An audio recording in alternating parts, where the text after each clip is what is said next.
Why did the United States invade Iraq in 2003?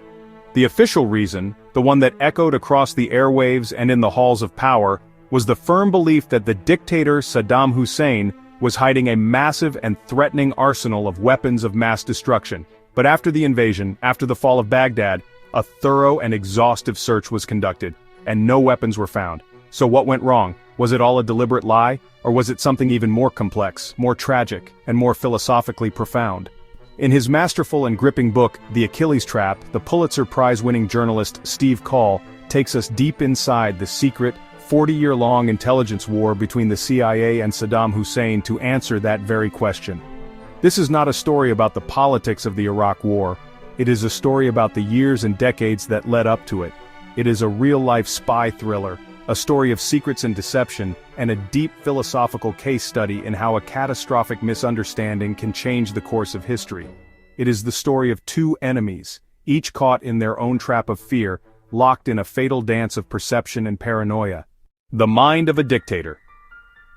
To understand the tragedy of the Iraq War, you must first understand the mind of the man at the center of it all, Saddam Hussein. For decades, he was a black box, a mystery that the CIA and the entire Western world struggled and largely failed to comprehend. Steve Coll paints a rich and detailed psychological portrait of the Iraqi dictator. Saddam's worldview was forged in a crucible of violence, conspiracy, and betrayal. He grew up in a deeply tribal culture, and he rose to power through the brutal and paranoid world of the Ba'ath Party. As a result, his entire mindset was built on a foundation of deep and abiding distrust. He saw conspiracies everywhere. He believed that he was surrounded by enemies, both internal and external, who were constantly plotting his downfall. But his paranoia was mixed with a powerful and grandiose sense of his own historical destiny. He did not see himself as a mere politician. He saw himself as a great historical figure in the lineage of the ancient Mesopotamian kings like Nebuchadnezzar and the great Arab leader Saladin. He was obsessed with his own legacy and with restoring what he saw as the lost glory of the Arab world, with Iraq at its center. This combination of paranoia and grandiosity made him incredibly difficult for Western intelligence agencies to understand.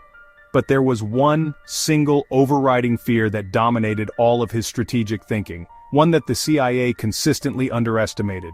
And that was his profound existential fear of his regional rival, Iran.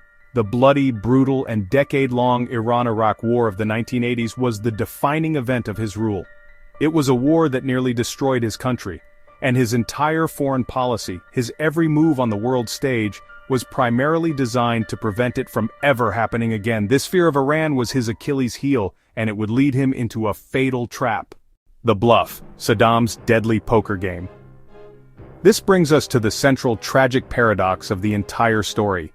In the aftermath of the First Gulf War in 1991, as part of the ceasefire agreement, Saddam Hussein was required to destroy his entire arsenal of weapons of mass destruction and to allow UN inspectors to verify that he had done so. And according to Coll's extensive research, for the most part, he did. He secretly destroyed the vast majority of his chemical and biological weapons and dismantled his nuclear program. So why, for the next 12 years, did he play a constant cat-and-mouse game with the UN inspectors? Why did he act with such defiance? Why did he create the overwhelming impression that he was still hiding something? The answer is the Achilles Trap. Saddam was playing a deadly, high-stakes game of poker, but he wasn't playing against the United States. He was playing against Iran. He believed that the only thing that had prevented Iran from re-invading and conquering Iraq was their fear that he still possessed a secret arsenal of chemical and biological weapons. In his paranoid worldview, the only way to guarantee his own survival and the survival of his regime was to project an image of strength and ambiguity. He had to make the Iranians believe that he was still a dangerous and unpredictable man with a secret weapon.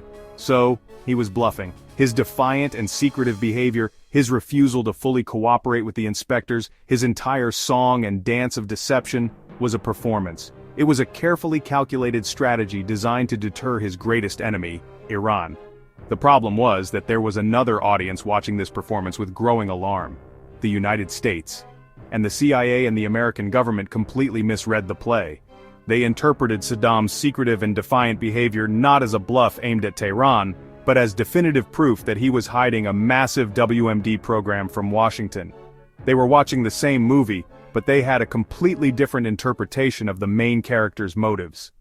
The Blind Agency, the CIA's frustrating hunt. The book is also a fascinating and deeply sobering look at the immense difficulty of intelligence work. For decades, the CIA was engaged in a frustrating and largely failed attempt to penetrate Saddam Hussein's inner circle and understand his true intentions. Iraq under Saddam was one of the most difficult intelligence targets on the planet. It was a brutal police state, a world of constant surveillance where even the highest-ranking officials knew that a single misplaced word could mean death for them and their entire family. As a result, the CIA had almost no reliable human intelligence on the ground. They had no spies in his inner circle. They were trying to understand a black box from the outside, so they were forced to rely on other, less reliable sources of information. They had satellite photos, which could show them buildings, but couldn't tell them what was happening inside. They had intercepted communications, but Saddam and his inner circle were famously careful about what they said on the phone, and most importantly, they relied on defectors, Iraqi scientists and military officials who had escaped the country. But the information from defectors was notoriously unreliable. These were people who were often desperate to please their new American handlers. They would tell the CIA what it wanted to hear. They would exaggerate their own importance and knowledge, and they would often report on old, outdated information about weapons programs that had been dismantled years earlier. The CIA found itself drowning in a sea of low-quality, ambiguous, and often contradictory intelligence chatter. This is a key philosophical point of the book. The problem was not a lack of information. The problem was a lack of clarity. The CIA could never say with 100% certainty that Saddam had destroyed all his weapons. There were always lingering doubts, unanswered questions, and pieces that didn't fit. They were stuck in a world of probabilities and low-confidence assessments. And it was this fog of uncertainty that would prove to be so dangerous when it collided with the new post-9/11 world. The collision, when two traps meet. On September 11, 2001, the entire psychological landscape of the United States, and of its government, changed in an instant.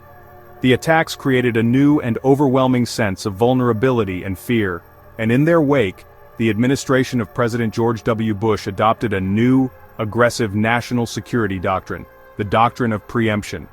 The idea was that in a world of terrorists and rogue states with weapons of mass destruction, America could no longer afford to wait to be attacked. It had to act preemptively to eliminate potential threats before they could fully emerge.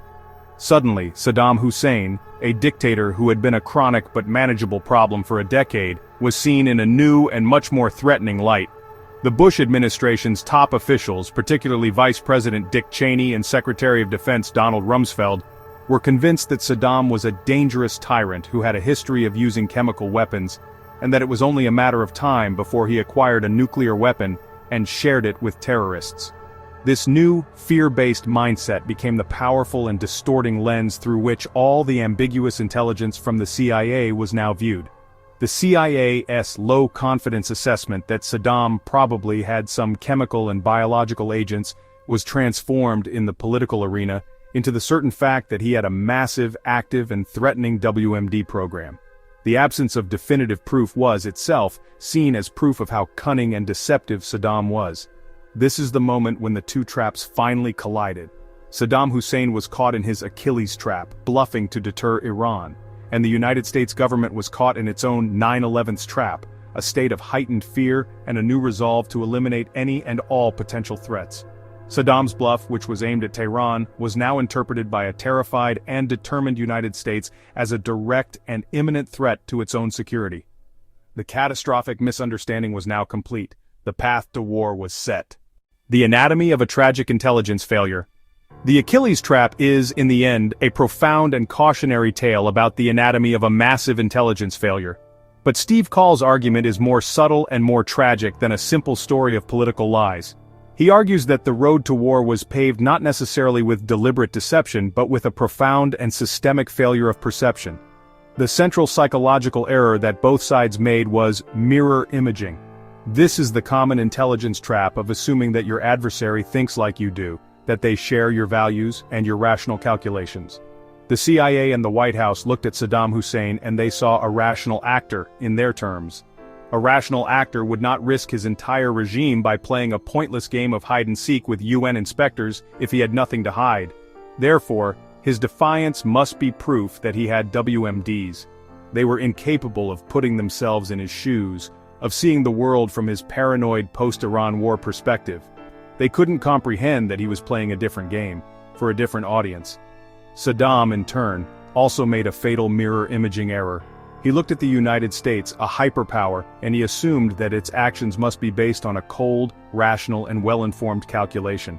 He could not comprehend that the most powerful nation on Earth might be acting out of a place of deep fear and confusion in the aftermath of 9/11s.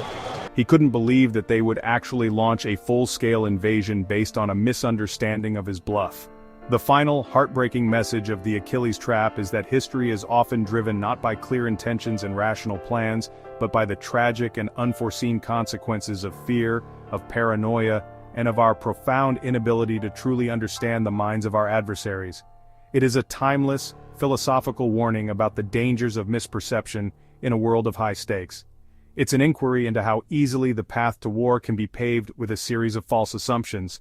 If you believe that we must understand the psychology of our enemies to avoid future conflicts, then you are in the right place. Welcome to Geeky Philosopher. Subscribe, and let's continue to explore the hidden psychological forces that shape our history.